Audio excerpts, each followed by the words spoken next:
What is going on, you rink rats and puck bunnies? We're live tonight with Rinkside Chatter. I'm followed along with myself, Dusty, and Scals. What is going on, guys? How has your week in hockey been? It's been interesting. There's not many games in Leafland, but the two that they played, they seem pretty good.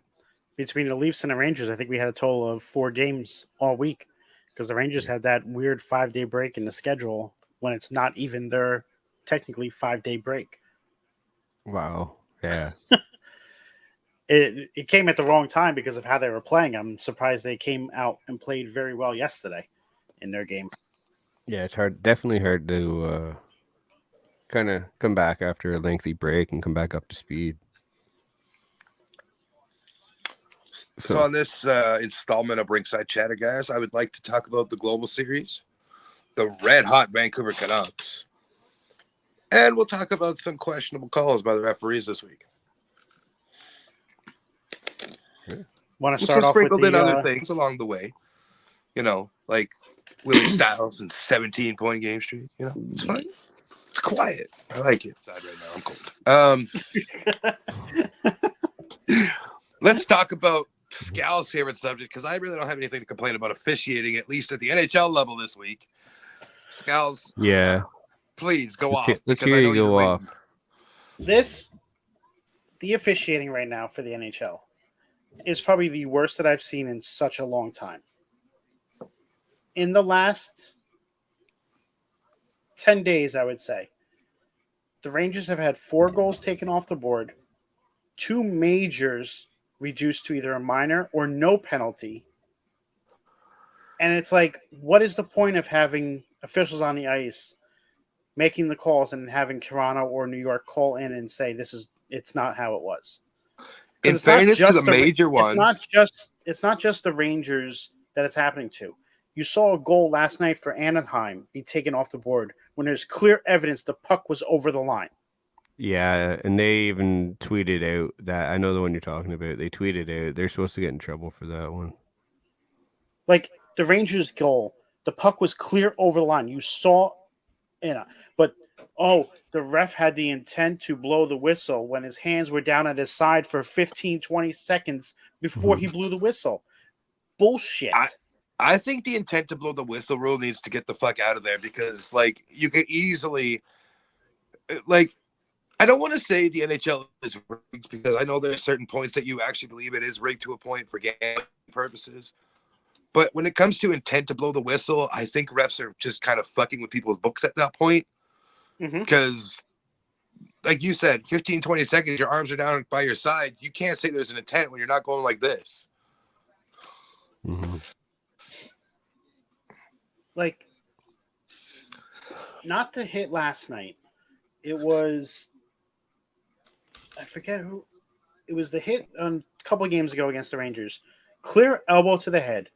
Player was injured. Did not come back the rest of the game. And they called it a minor penalty from a major. So my point, it's a good thing you said that again. My point with the major thing is they call it a major so they can review it to make sure that they're calling it right. So not all penalties are majors in that sense because that's what they call it for, so that they can actually review it. I understand that. In that instance, I agree. It should have stuck as a major, but that's not like I. But when you have people getting elbows and shoulders to the head, and then the penalties are getting taken off the board entirely, what the hell is going on? Well, I could say the same. My problem with officiating isn't even at the NHL level. My problem with officiating is at the minor league level, which my son plays in. I watched the kid get his forearm broken Wednesday night with no call on the play at all. And I went at the ref. This isn't even my kid, and I'm yelling at this ref. I told him he should go to the school for the blind, and I just went at him. There's times in minor league games where I'm like, what are we doing? I understand. I never yell at the kids that are refs because I know that they're learning just as much as the kids that are playing.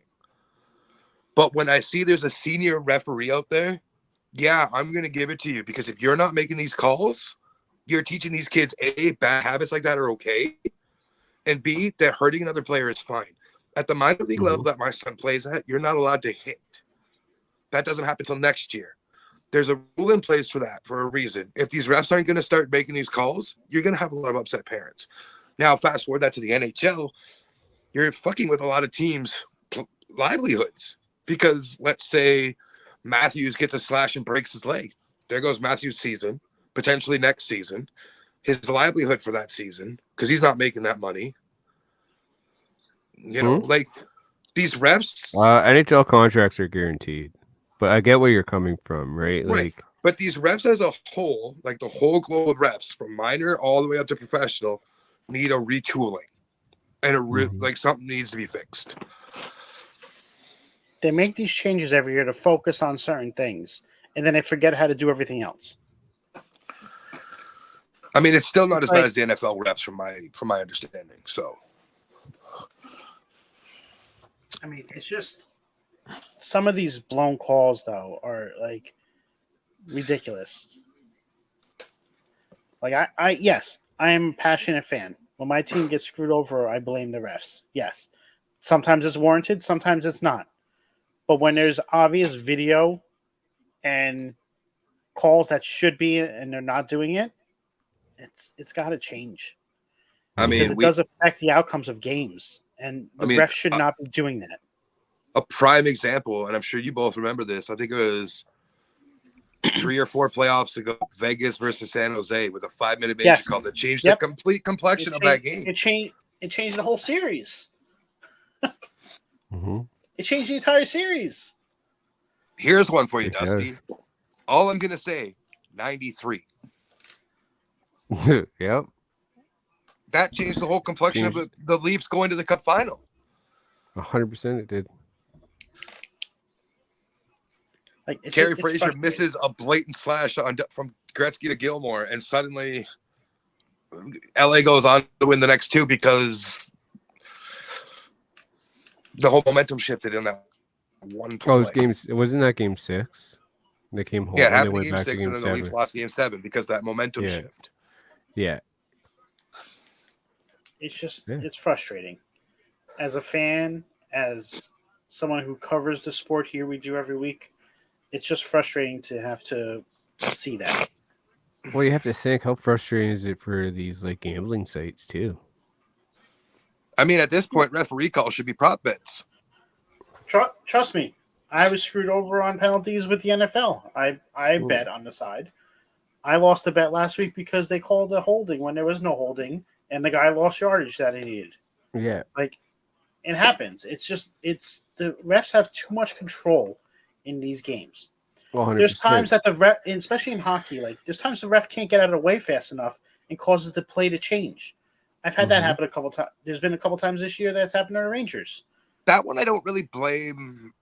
But they're in the wrong position. I'll blame the ref because it's a fast sport, right? Yeah, but they're not where they're supposed to be. Like, they're supposed to be in designated areas on plays. Yeah. If they're in the wrong area, it's happened. But it's frustrating as a fan. I can only imagine how frustrating it is as a player. Last 2 quick subjects we can cover before the show ends for the night. Patrick Laine being a healthy scratch. But I mean, we kind of touched on it, but I want to touch a little bit more on it to get your thoughts on it. And 2, I need to ask this, but is Milan Lucic a piece of shit? Yes. Oh, fuck, man. You remember that interview that Ryan Miller did a couple years back? Well, it's a few years. I think it's like a decade ago now, but he called Lucic a piece of shit for running him the way he did. And now it comes to light Friday night that Milan Lucic was in a domestic, which, I mean, when they say that, it means he beat up his wife and they just don't want to say it, or his girlfriend, whoever it is. Taking a leave from absence doesn't do anything. You need to suspend him. Don't give him his pay. Suspend him. I think the league is actually going to decide if they're going to let him back. So you might see his you're going to see his contract. You're probably going to see his contract terminated, dude.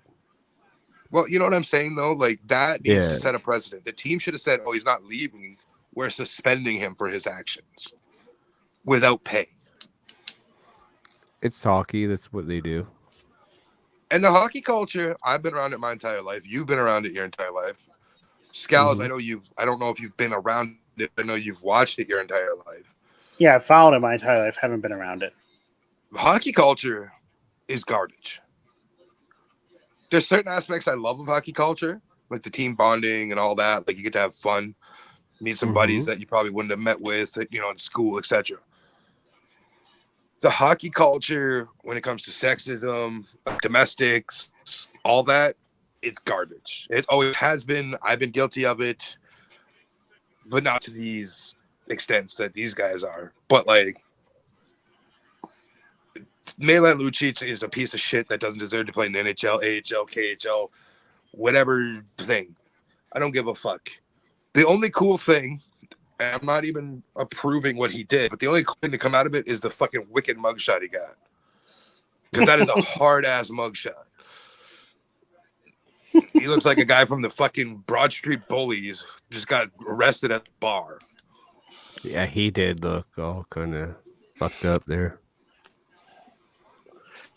But like I said, the team should not have let him take an indefinite leave. They should have just suspended him, and then the league should just terminate him. Mm-hmm. Well, I think it will happen. It's like how it is in any other sport. They usually put them on an administrative leave where they're still getting paid while the investigation goes on, and then it goes from there. Because they have to because of the union. They do that in baseball. They've done that in football. They put them in football. It's called the commissioner's list. Baseball, it's the administrative leave. So it's probably something along those lines while they find out all the full details. Well, I mean, without being unsensitive to these situations, I mean, look at the Ravens and fucking Ray Lewis. Man literally got away with murder and played that season. Yep. A lot of these players got away with things that they should never have. Anyways, sorry for the graphic nature of that conversation.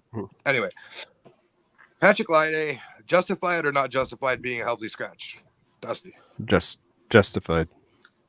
With the season he's had so far, justified. His minutes have been cut the last 3 games. He went from being 21 minutes per game, he's down to 12. You think if the Columbus Blue Jackets could figure it out, an AHL conditioning stint might be in his future? No. Not for him.